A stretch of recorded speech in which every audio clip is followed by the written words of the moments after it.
Shalom, shalom, frères et sœurs, bien-aimés, voilà, chers auditeurs, bonsoir à tous, et je suis un frère dans le Seigneur, et j'aimerais vraiment nous partager aujourd'hui une parole du Seigneur, et avant tout, j'aimerais vraiment remettre ces temps entre les mains de notre Père Céleste, qui est notre enseignant par excellence. Voilà, parce que c'est lui que nous voulons voir. Et en quelques minutes, j'aimerais juste nous partager pour nous encourager, pour voilà, nous édifier dans le Seigneur. Voilà. Et Seigneur, merci encore pour ton nom. Merci pour la foi. Merci pour la confiance, Seigneur. Tu connais nos cœurs, tu connais tout de nous, Seigneur. Et je te remets mon âme, Seigneur, mes pensées. Je te soumets mes pensées. Seigneur, communique-nous, Seigneur, tes paroles pour nos âmes, Seigneur. Tu as dit, Père, l'être humain vivra, ne vivra pas de pain seulement, mais de toute parole qui sort de la bouche d'Élohim, Seigneur. Merci, merci, Seigneur. Dans le nom de Yahushua HaMashiach, Jésus-Christ de Nazareth. Amen. Voilà, j'aimerais nous partager une parole dans le livre de Hébreux chapitre 2, à partir du verset 11. Car et celui qui sanctifie et ceux qui sont sanctifiés sont tous issus d'un seul, motif en raison duquel il n'a pas honte de les appeler ses frères, en disant « Je déclarerai ton nom à mes frères, et je te chanterai des hymnes pascals au milieu de l'assemblée. Et encore, moi, je mettrai ma confiance en lui. Et encore, me voici moi et les enfants qu'Élohim m'a donnés. Ainsi donc, puisque les enfants participent à la chair et au sang, lui aussi, pareillement, a participé aux mêmes choses, afin que par le moyen de la mort, il privât de pouvoir celui qui a la force souveraine de la mort, c'est-à-dire le diable, et qu'il délivra tous ceux qui, par peur de la mort, étaient tenus en esclavage toute leur vie.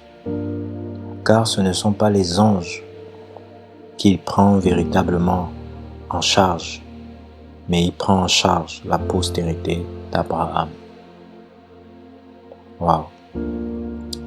Et c'est une parole d'encouragement que le Seigneur nous donne par les Saintes Écritures, car il nous est dit que les Écritures sont là pour susciter en nous l'espérance, la confiance. L'apôtre Paul disait dans les Écritures, dans Acte 24, qu'il a cru à tout ce qui était écrit, tout ce que les prophètes ont dû écrire.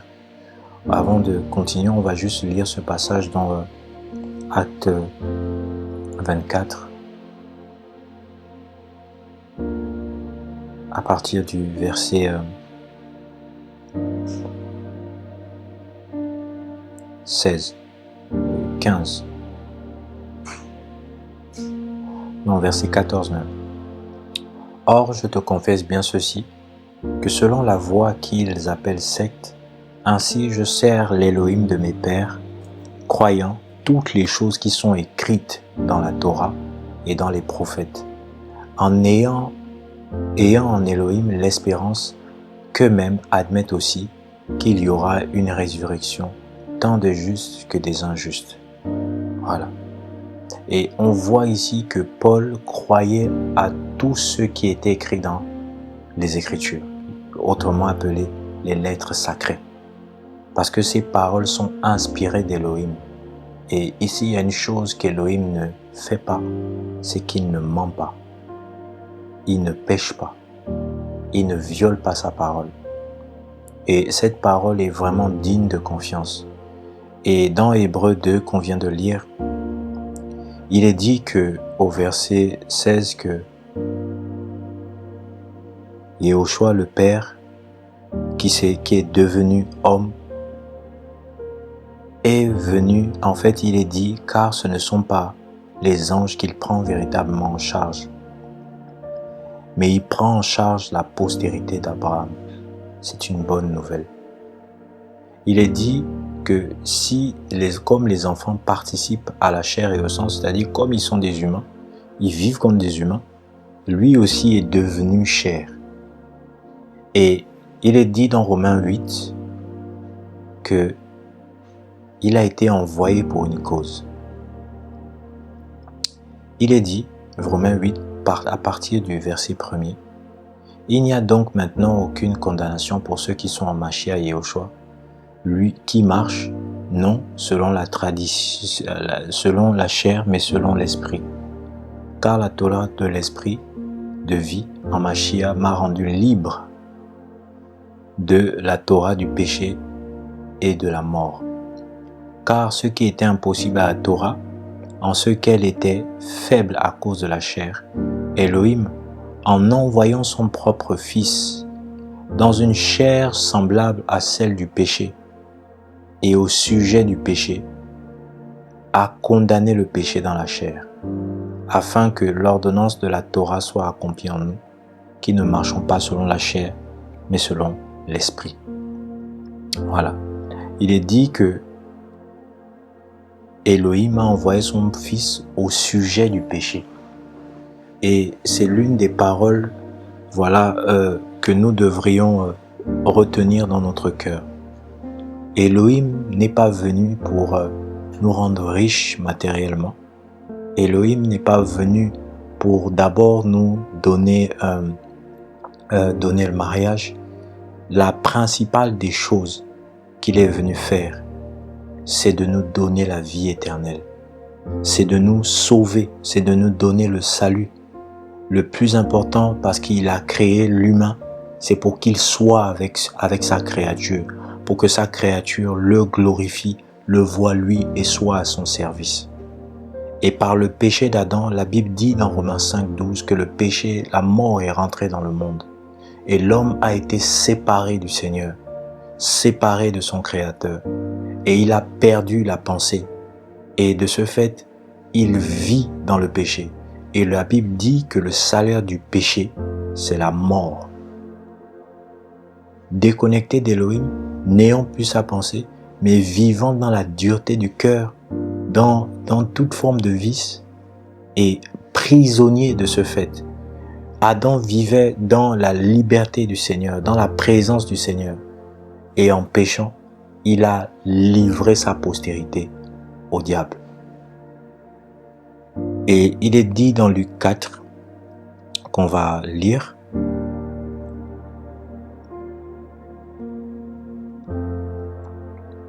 à partir du verset 3, il dit, « Et le diable lui dit, si tu es fils d'Elohim, ordonne à ces pierres qu'elles deviennent du pain. » Et Yehoshua lui dit en disant, « Il est écrit que l'être humain ne vivra pas de pain, mais de toute parole d'Elohim. » Et le diable, l'ayant emmené sur une haute montagne, lui montra en un instant tous les royaumes de la terre habitée. Et le diable lui dit, « Je te donnerai toute cette autorité et leur gloire, parce qu'à moi, elle a été livrée, et je la donne à qui je veux.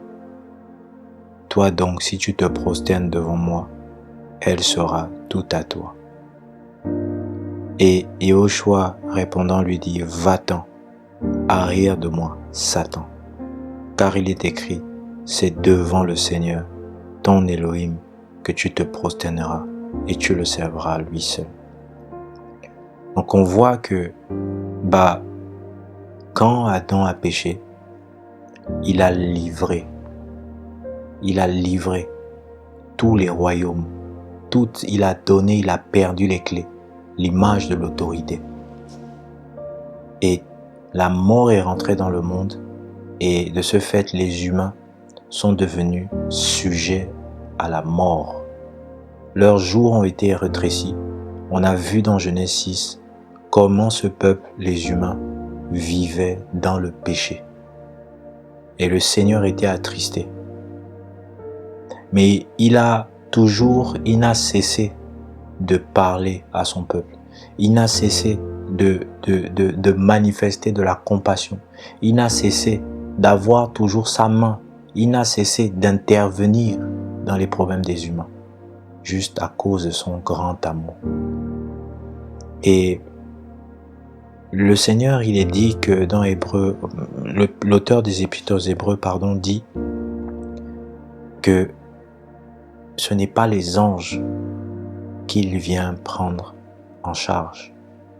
Et c'est beau parce que le terme grec qui parle de prendre en charge, vient d'un terme qui veut dire prendre en ajout. Et littéralement, prendre en ajout, c'est prendre quelque chose, c'est ajouter quelque chose qui a déjà été ajouté en plus. Comment vais-je le dire? C'est ajouter quelque chose en plus de ce qu'on a déjà pris, en fait. Dans d'autres versions, il est dit que ce n'est pas aux anges qui vient en aide. Et on va juste le vérifier.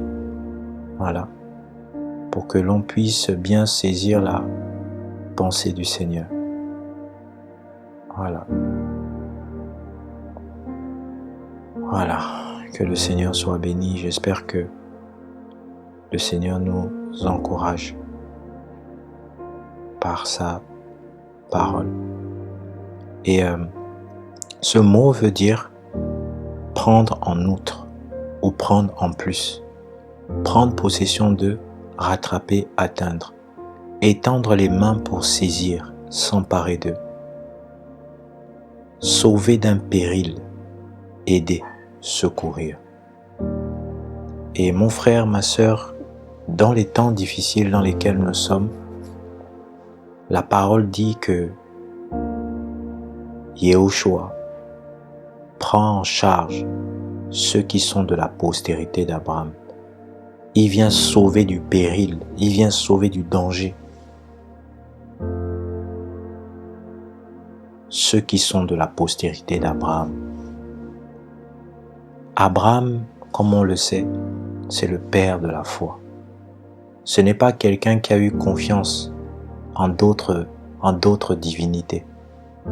Il a été sorti d'Our en Chaldée, de la multitude des fausses divinités, pour adorer un seul, Yahweh,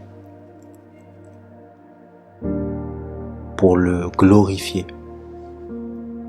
Abraham a obéi à la voix de Yahweh et il a formé ses fils qu'avec un seul nom. En des temps difficiles, il a toujours été soutenu par son Elohim. En temps de guerre, lorsqu'il fallait aller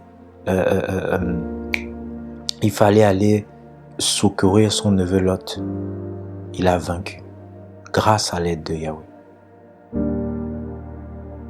Et on voit au travers des Écritures la bonté du Seigneur manifestée envers notre Père de la foi. Et c'est la question de se poser, qui sont, qu'est-ce que ça veut dire la postérité d'Abraham? On va aller dans Galates au chapitre 3, à partir du verset 5. Celui donc qui fournit l'Esprit et qui opère en vous des miracles, est-ce à partir des œuvres de la Torah ou à partir de la prédication de la foi?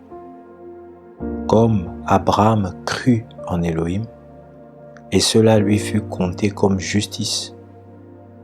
Sachez donc que ceux de la foi, ceux-là sont fils d'Abraham. Mais l'Écriture, prévoyant qu'Elohim justifierait les nations à partir de la foi, a prêché d'avance l'Évangile à Abraham, en lui disant « Toutes les nations seront bénies en toi ». C'est pourquoi ceux qui sont de la foi sont bénis avec Abraham le croyant. Car tous ceux qui sont des œuvres de la Torah, sont sous la malédiction. Car il est écrit, maudit est quiconque ne persévère pas dans toutes les choses qui sont écrites dans le livre de la Torah et ne les met pas en pratique. Et que par la Torah, personne ne soit justifié devant Elohim. Cela est évident, puisqu'il est dit, le juste vivra à partir de la foi. Or, la Torah n'est pas à partir de la foi, mais elle dit, l'être humain qui mettra ces choses en pratique vivra par elle. On va sauter. Il est dit, à partir du verset 15,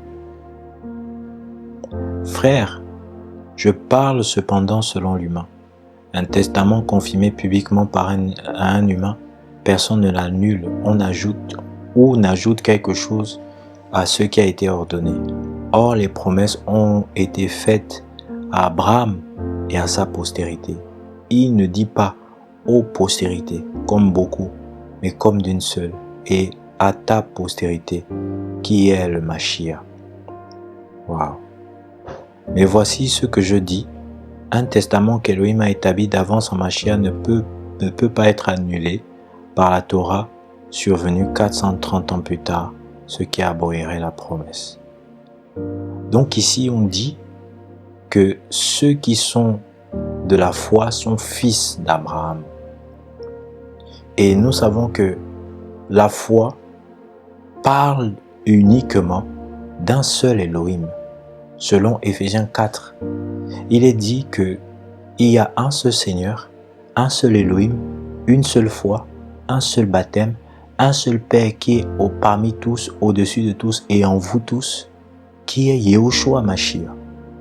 Et on dit ici que Yehoshua Mashiach, homme, est de la postérité d'Abraham. Donc, tous ceux qui ont cru en Yehoshua, le Fils, croient qu'il est le Fils d'Elohim, ont la vie éternelle, sont sauvés et sont fils d'Abraham et sont de ce fait aussi bénis. C'est-à-dire, le Seigneur, comme il est dit dans Acte 3, que Yahweh a envoyé Elohim a envoyé Yehoshua pour bénir Israël, mais ils ne l'ont pas reçu. Il est dit dans Acte 3, 26 que, on va le lire encore, qu'il est venu pour bénir Israël en détournant chacun de ses péchés. Voilà, Acte 3, 26. C'est à vous premièrement qu'Elohim, ayant suscité son fils Yehoshua, l'a envoyé pour vous bénir en détournant chacun de vous de ses méchancetés. Waouh! Et il dit ça aux Juifs qui ont refusé de croire que Yehoshua est Elohim, qu'il est le Mashiach. Il dit, avant qu'Abraham fût, je suis. Abraham a vu mon jour. Waouh! Il se déclarait ici comme étant Elohim. Et en revenant sur le passage de l'auteur des Épîtres aux Hébreux, il dit que Yahweh, Elohim, prend en charge la postérité d'Abraham. Il ne prend pas celle des anges. Il est venu pour sauver ceux qui ont foi en Mashiach, qui ont foi en Yehoshua, Mashiach. Parce que la foi parle de Yehoshua. Alléluia. Hébreux 12.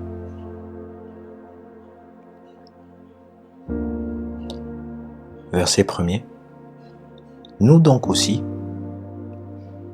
puisque nous sommes entourés d'une si grande nuée de témoins, débarrassons-nous de tout fardeau et du péché qui nous entoure avec habileté, et courons avec persévérance dans l'arène qui est placée devant nous. Détournons les yeux d'autre chose et les fixant sur le chef conducteur et le perfectionneur de la foi, Yehoshua.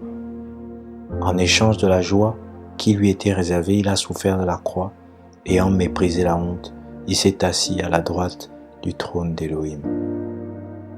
Waouh! Et il est dit ici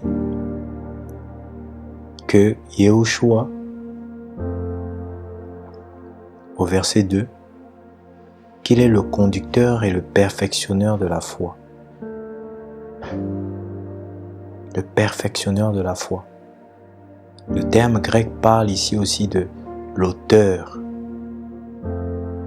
L'auteur de la foi. Il n'y a qu'une seule foi. La foi vient de ce que l'on entend et ce que l'on entend vient de la parole de Mashiach. Si nous voulons l'intervention du Seigneur, nous devons croire que Yahushua est capable de nous sauver. Israël n'a pas mis... Je veux parler ici d'Abraham. Nos pères ont eu confiance en Yahweh. Dès que le peuple d'Israël s'est détourné, ils ont été déçus de leurs Elohim en qui ils ont mis confiance. Et c'est ce que le prophète Ésaïe est venu leur dire. Allez-y voir vos Elohim, qu'ils vous aident, qu'ils vous délivrent. Mais ils n'ont pas obtenu le salut auprès de leur fausse divinité. On voit à travers les Écritures des guerres spirituelles, des hommes, des femmes qui ont adoré la lune, qui ont adoré les étoiles, qui ont mis leur confiance dans le bois et qui allaient en guerre. Mais l'espérance, c'est que la joie de notre cœur, c'est que nous voyons le nom de notre Seigneur fidèle qui a vaincu toute cette fausse divinité. Et tous ces peuples ont été déçus, ont été trompés. Parce que la Bible dit dans Galates encore que, voilà, ils ne sont pas des Elohim selon leur nature. Comme on le sait, ces anges déchus ont été chassés au ciel et ils ont perdu en fait l'éclat et sont devenus rebelles, des serviteurs du diable et qui veulent se prendre pour des Elohim mais ne sont pas Elohim. Et le Seigneur dit que il est venu pour prendre en charge, c'est-à-dire pour sauver ceux qui avaient peur de la mort.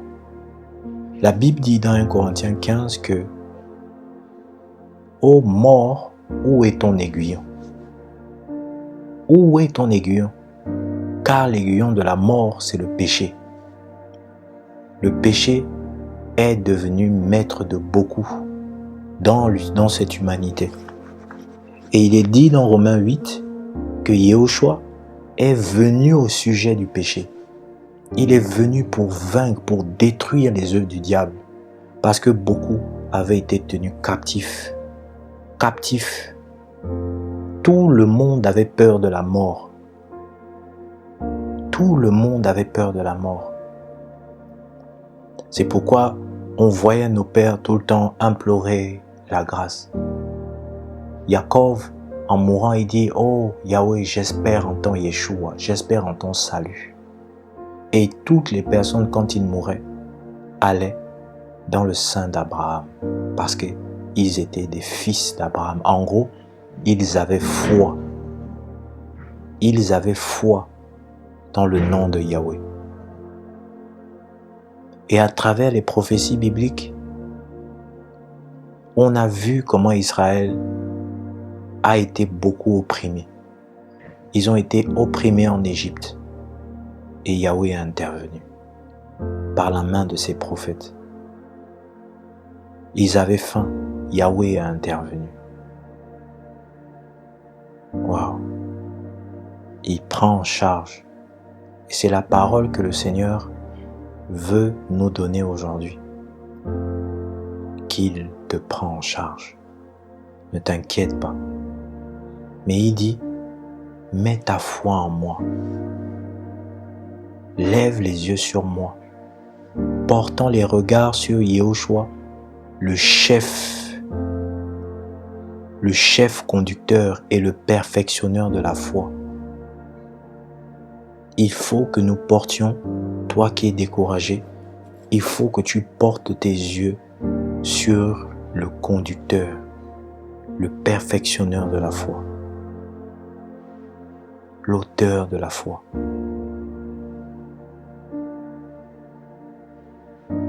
Yahushua. Alléluia.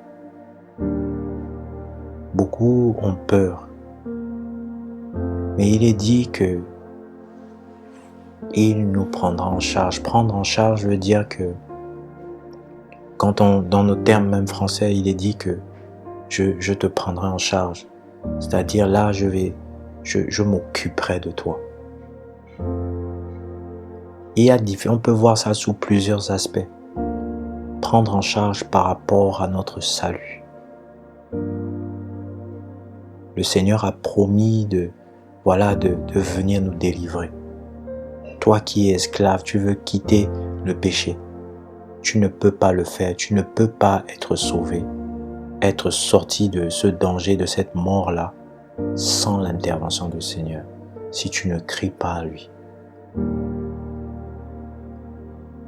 C'est sa parole, et il ne la violera jamais, jamais, au grand jamais. Il a promis de nous prendre en charge. Et il est dit que puisque les enfants participent à la chair et au sang, lui aussi est devenu comme nous. Il s'est humilié, il a été obéissant au Père, se faisant un serviteur.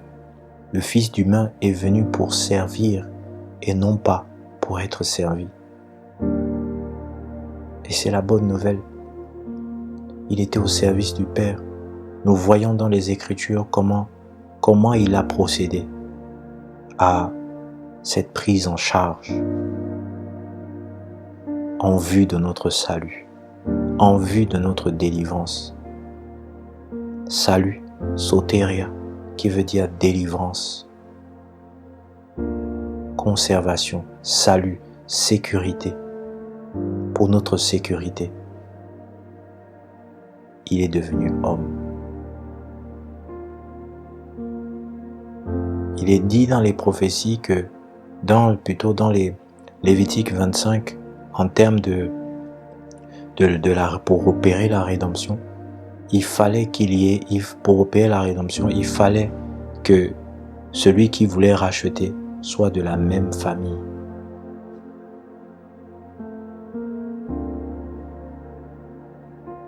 Lévitique 25.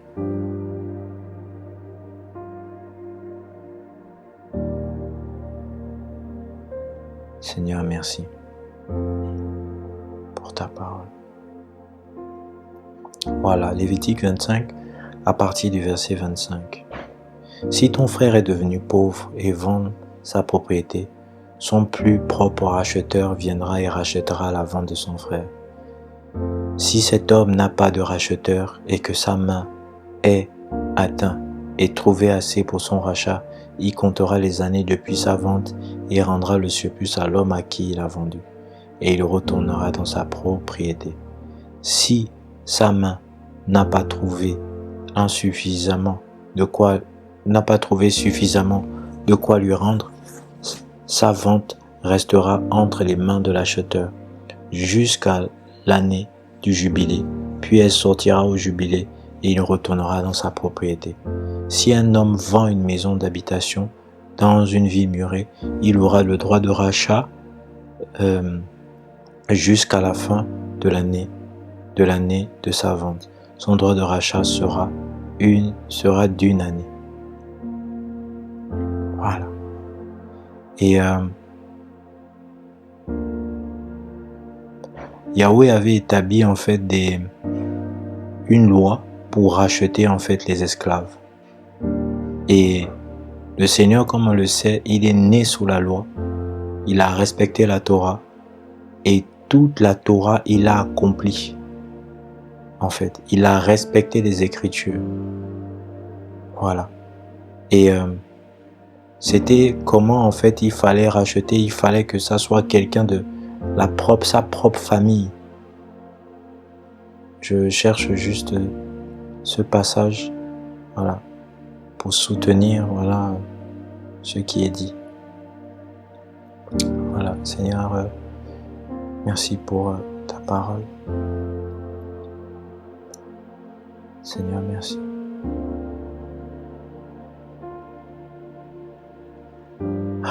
Merci Seigneur.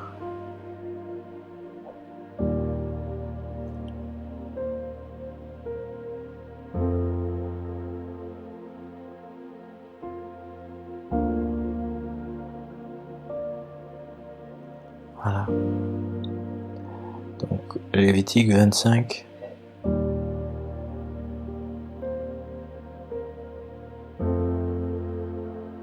Voilà.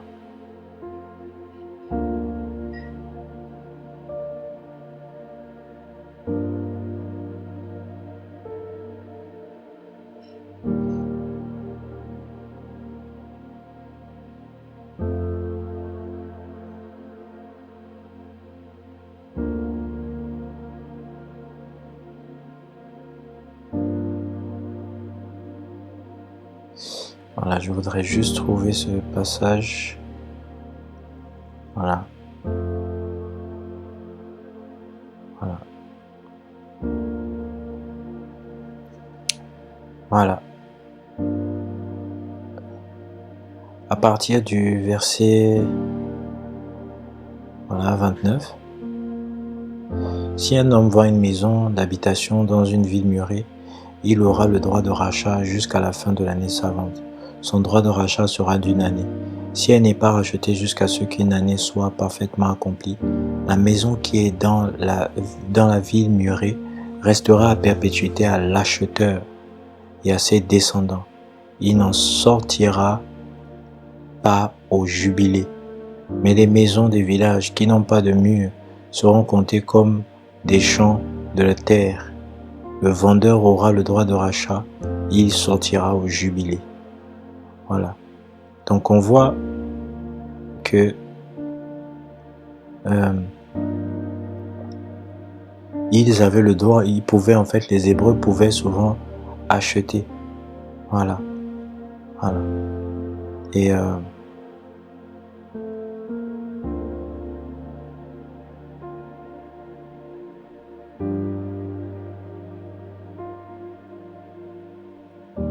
je vais juste trouver encore un autre passage, voilà, pour être encore plus clair.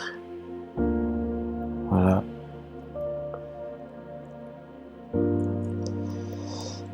Voilà.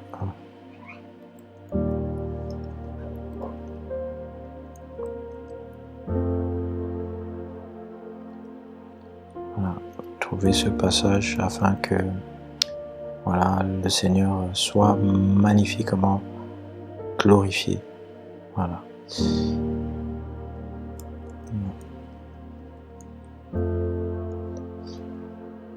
Voilà.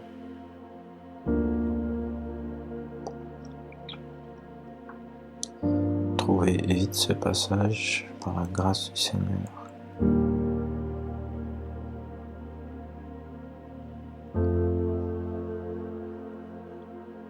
Voilà.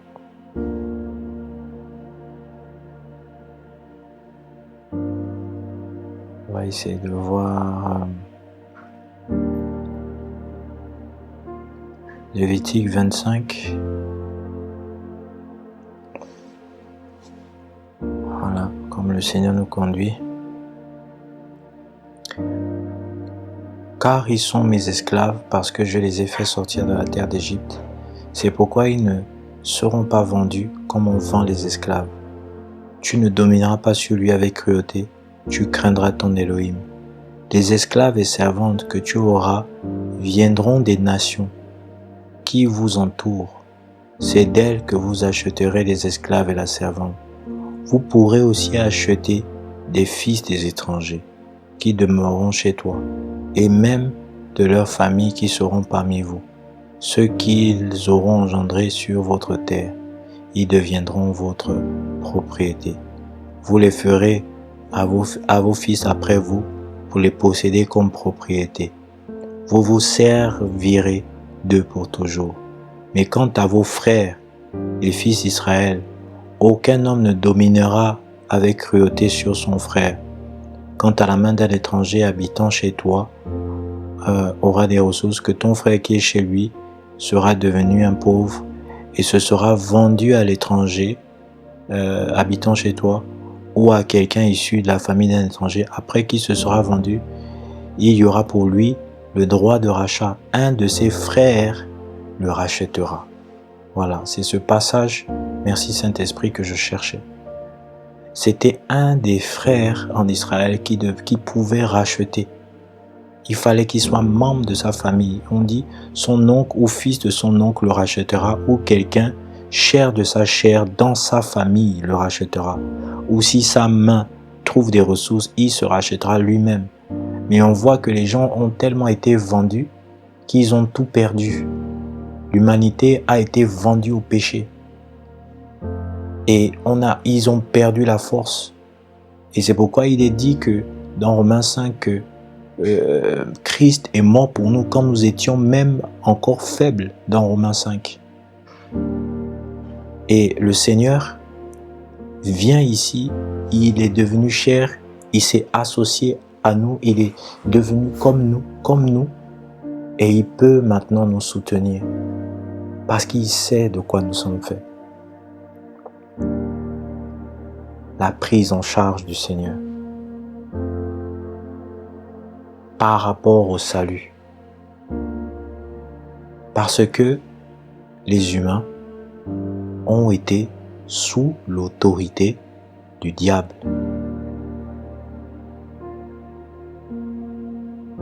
Sous l'autorité du diable. Le Seigneur va dire à Paul, va, je t'ai établi afin que tu ouvres les yeux et que tu les fasses passer de l'autorité de Satan à celle du Seigneur. Dans Acte 26, je crois, si j'ai bonne mémoire. Voilà, verset 17, 16 même. Mais lève-toi et tiens-toi sur tes pieds, car je te suis apparu pour te désigner pour serviteur et témoin des choses que tu as vues et de celles pour lesquelles je t'apparaîtrai, en t'arrachant du milieu de ce peuple et des nations, vers qui je t'envoie maintenant, pour ouvrir leurs yeux, afin qu'ils se tournent de la ténèbre vers la lumière et de l'autorité de Satan vers Elohim, afin qu'ils reçoivent le pardon des péchés et un lot parmi ceux qui ont été sanctifiés par la foi en moi. Alléluia. Et là, c'est Yahushua qui parle. Ceux qui ont mis la foi en lui seront délivrés qui vont quitter l'autorité de Satan, quitter sous le pouvoir de Satan. C'est pourquoi il est dit que Yahushua allait de ville en ville et faisant du bien et délivrant ceux qui étaient sous l'emprise des démons. Le Seigneur nous prend en charge. Le Seigneur nous vient en aide. Il nous vient en aide dans notre faiblesse. Il nous vient en aide quand on a besoin de lui. Il nous vient en aide quand on est accusé. Il nous vient en aide quand on est injustement traité. On voit dans les évangiles comment il a intervenu devant les personnes qu'on a accusées. Et ce même terme grec qui veut dire prendre en charge, c'est le même terme qui s'applique à Pétros lorsqu'il a marché sur les eaux et lorsqu'il a coulé. La Bible dit que Yahweh le prit par la main. Il a été secouru. Et le Seigneur lui a dit, homme de peu de foi, pourquoi as-tu eu peur? Donc nous voyons que des gens qui veulent que le Seigneur leur prenne en charge doivent chasser la peur. Ils doivent mettre la confiance, leur confiance. Ils doivent se sentir en sécurité en l'Élohim qui ne ment pas, qu'il est capable de me sauver. Comme ce fut le cas de Daniel, Shadrach et Abednego, qui devant le roi ont dit nous n'allons pas en gros pécher, mais nous savons qu'Élohim est capable de nous sauver. Waouh! Yahweh a pris en charge son peuple. Il a marché avec eux. Ce peuple souvent avait faim. Il l'a nourri. Il n'avait pas de quoi manger. Il a nourri. Il dit, voici ce peuple. Ils n'ont pas de quoi manger. Il avait compassion. Il a pris en charge. Il les a secourus. Il est venu les sortir du danger, de la faim, du découragement. Il a secouru l'apôtre Paul. Il a secouru les apôtres. Il a secouru et il continuera de nous secourir. Il dit, allez et faites des nations de disciples. Voici, je suis avec vous jusqu'à la fin du monde. Et c'est une bonne nouvelle pour nous. Mais il faudrait que nous sachions que le Seigneur a promis de nous prendre en charge. Cette prise en charge est liée au salut, de la délivrance par rapport au péché, la délivrance par rapport aux démons, la délivrance, la prise en charge par rapport aussi à notre éducation spirituelle, la prise en charge par rapport à notre croissance et notre vie sur la terre. Prendre en charge, c'est assumer une responsabilité, c'est endosser quelque chose, une responsabilité lourde. Et même les synonymes de prendre en charge, c'est s'occuper, endosser. C'est beau. Mais il prend en charge pas les enfants de la franc-maçonnerie, pas la postérité du serpent, mais la postérité d'Abraham. Frère, sœur, toi qui m'écoutes, c'est le temps de t'abandonner au Seigneur. C'est le temps de te tourner vers le Seigneur. C'est le temps de te prosterner devant le roi. Parce que tu sais combien tu es faible. Tu sais combien tu n'as plus de force. Mais le Seigneur dit, venez à moi, vous tous qui êtes fatigués et chargés. Je vous donnerai du repos. La prise en charge du Seigneur, c'est aussi de nous donner le repos. Il nous prend par la main. Il a dit, jusqu'à ta vieillesse, je suis. Waouh! Je vais lire ce passage et on va se laisser par là, par la grâce du Seigneur. Mais sache que le Seigneur te prend en charge. Merci Saint-Esprit pour ta parole. Ah, Seigneur, merci.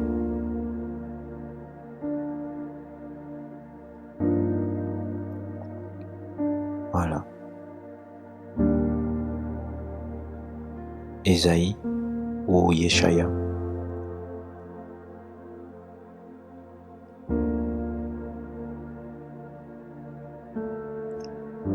À partir du chapitre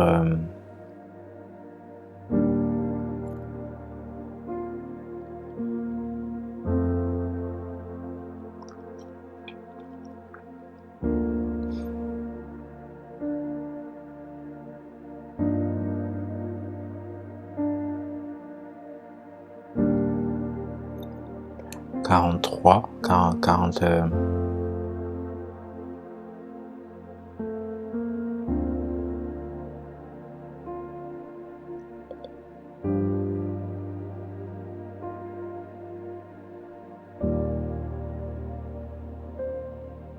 je pense que c'est 42, mais je cherche ce passage. Voilà, mais c'est pas grave. Il est dit dans ce passage que sache que jusqu'à ta vieillesse je suis et que je te porterai. Voilà. Et nous voyons que le Seigneur dit que il nous prendra en fait dans ses mains. Et n'est-ce pas, il le dit toujours, même Jean 10, que vous êtes dans ma main et personne ne peut nous ravir de sa main. Personne. Prendre en main une situation que tu ne peux pas gérer. Confions-la au Seigneur.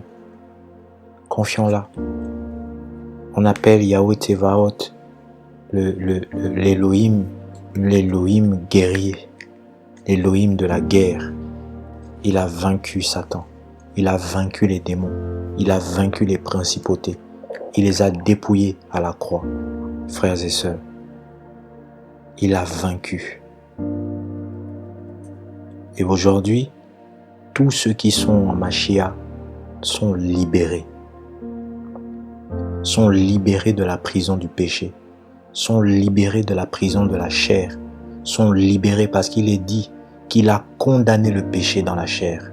C'est pourquoi il s'est fait chair, il a pris tout le péché du monde et dans ses morts, il a vaincu, il a crucifié tous ces esprits impurs qui voulaient nous lier. Et il est dit dans Éphésiens 4 qu'il a capturé la captivité. C'est fort comme mot. C'est-à-dire ceux qui nous tenaient captifs là, il a pris ça, il a capturé, il a enlevé ça sur nous. Et il a donné des dons aux humains. Et nous pouvons lui faire entièrement confiance parce qu'il nous délivrera encore. Oui, il y a l'adversité, mais il est dit qu'il prend en charge la postérité d'Abraham. Ceux qui ont la foi sont bénis. Ceux qui sont soumis à la parole du Seigneur sont bénis. Ceux qui, par la grâce du Seigneur, ont été justifiés, ont cru en Elohim Yehoshua, ont cru au nom qui nous a été donné, car il est dit, il n'y a de salut en aucun autre, car sous la terre, il nous a été donné un seul nom. Sous le ciel, il n'y a qu'un seul nom qui nous a été donné, par lequel il nous faille être sauvés. Il n'y a pas un autre nom que le nom de Yehoshua qui puisse nous prendre en charge. Il n'y a pas un autre nom, frère. Il n'y a pas un autre nom. Seul Yehoshua, il prend mieux en charge l'humanité. Oh, alléluia. Alléluia. Il est dit dans Isaïe 5 que le gouvernement sera sur son épaule. Alléluia. Il va prendre en charge sur son épaule comme le grand prêtre. Il avait les 12 pierres sur son épaule. Les 12 pierres, c'étaient les 12 fils d'Israël. Il a ses fils sur son épaule et sur sa poitrine. Il part avec ça et Yahweh est devenu notre grand prêtre. Voici la parole du Seigneur. Il est devenu notre or et notre argent, notre richesse, notre vêtement, notre aliment. Il dit à l'église de Smyrne, qui était persécutée, « Je sais que tu es pauvre, mais que tu es riche. » Le Seigneur l'a tellement enrichi de biens célestes. Ses frères ont tellement été bénis, visités. Frère, il a pris en charge. C'est pourquoi aussi il est dit, même quand le Seigneur nous prend en charge, quand il nous comble de ses biens, il ne faut jamais oublier que c'est lui qui est au-dessus de tout. C'est pourquoi il est dit, lorsque les biens s'accroissent, n'y mettez pas votre cœur. Tout va passer, mais la parole ne passera jamais. Frère, on nous fera des complots, des combats, mais le Seigneur a promis de nous délivrer. Et voici la parole que je voulais humblement nous partager, que Yehoshua nous prend en charge. Je vais juste relire encore ce passage et nous laisser avec et prier. Voilà. Et toi, mon frère, ma sœur, relève-toi. Que le Seigneur te fortifie. Reprends la parole. Remets ton espérance en Yehoshua. Remets ta confiance dans ces saintes lettres. Il est l'Élohim qui ne ment pas. Il est encore dit au chapitre 2 d'Hébreux, au verset 14. Ainsi donc, puisque les enfants participent à la chair et au sang, lui aussi pareillement a participé aux mêmes choses, afin que par le moyen de la mort, il privât de pouvoir C'est-à-dire, il a annulé, rendre inopérant, inactif, faire cesser, amener une fin, annuler, abolir. Il a aboli celui qui a le pouvoir de la mort, c'est-à-dire le diable. Et il a délivré tous ceux qui, par peur de la mort, étaient tenus en esclavage toute leur vie. Voici l'œuvre, la prise en charge du Seigneur. Il est devenu chair pour venir nous racheter, pour venir être notre propriétaire, parce que beaucoup étaient sous la puissance du malin. Il est dit que ceux qui pratiquent le péché sont du diable, sont issus du diable, mais celui qui pratique la justice est d'Élohim. Et l'on ne peut pas être justifié si l'on n'a pas mis notre confiance en celui qu'on appelle Yehoshua Mashiach, le juste. Et le juste vivra à partir de la foi pour être pris en charge. Parce que cette foi-là parle et présente un seul nom, Yehoshua. Mashiach, mort et ressuscité et assis dans la gloire. Frères et sœurs, sachons-le. Car ce ne sont pas les anges qu'il prend véritablement en charge, mais il prend en charge la postérité d'Abraham. C'est pourquoi il a fallu qu'il soit semblable en toutes choses aux frères, afin de devenir le grand prêtre miséricordieux et fidèle près d'Élohim, pour faire la propitiation pour les péchés du peuple. Car du fait qu'il a souffert lui-même lorsqu'il a été tenté, il peut secourir ceux qui sont tentés. Waouh! Voici la parole du Seigneur, frères et sœurs. Yehoshua peut nous secourir si nous mettons notre foi uniquement en lui. Écoute Israël, Yahweh est un. Tu adoreras le Seigneur Aleph Tav de tout ton cœur, de toute ton âme, de toute ta force et de toute ta pensée. Voici la confession de foi. Voici la parole. Et vraiment pour finir, 1 Corinthiens 15 dit, à partir du verset 25, car il faut qu'il règne jusqu'à ce qu'il ait mis tous les ennemis sous ses pieds. Le dernier ennemi qui est aboli, c'est la mort. La mort a été vaincue, frère, comme dit les Écritures. La mort est vaincue. Le diable est vaincu en Yehoshua, notre Père. Celui qui demeure sous la parole du Seigneur, en qui la parole demeure, a la victoire sur le péché. Parce que Yahweh lui l'a rendu suffisant, l'a rendu capable, lui a rempli, donné maintenant le pouvoir. Oui, la prise en charge du Seigneur confère aussi le pouvoir de dominer. Alléluia. Alléluia. Parce qu'il nous a enrichis. Il nous a donné des lots, l'héritage de son nom. Il nous a donné son nom. Il nous a donné sa paix. Il nous a donné sa force pour vaincre l'ennemi qui est déjà vaincu. Et il nous a fait asseoir dans les lieux célestes, dans la victoire avec lui. Et voici cette prise en charge. Il nous a pris par la main pour nous faire asseoir en lui. Et en lui, nous sommes devenus héritiers. En lui, nous sommes ses fils. En lui, nous avons la rédemption par son sang et nous avons été sauvés, lavés, purifiés et établis rois et prêtres. Un roi règne, un roi sert son peuple, un roi est un modèle, un roi domine, un roi pour Elohim. Alléluia. La prise en charge du Seigneur. Que le Seigneur soit béni. Père, merci pour ta grâce, merci pour ton esprit. Seigneur, daigne encore sauver nos vies. Daigne encore, Seigneur mon roi, Père, susciter la foi dans nos cœurs. Au nom puissant de Yeshua, Papa. Merci pour l'esprit. Merci pour ta parole, Seigneur. Nous savons, Seigneur Yeshua, Papa, que tu prendras encore soin de nous. Et tu veux, Père, que jusqu'à la fin, nous tenions bon, que nous saisissions, Seigneur Père, la foi, Papa, nous combattions le bon combat et que nous saisissions la vie éternelle, Père. Tu as promis, Père, de nous prendre en charge, Seigneur.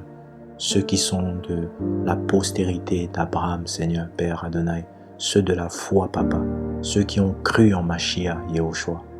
Merci, Seigneur. Père, que ton nom soit glorifié à jamais, Seigneur. Au nom puissant de Yehoshua, Mashiach. Amen. Soyez bénis. Alléluia.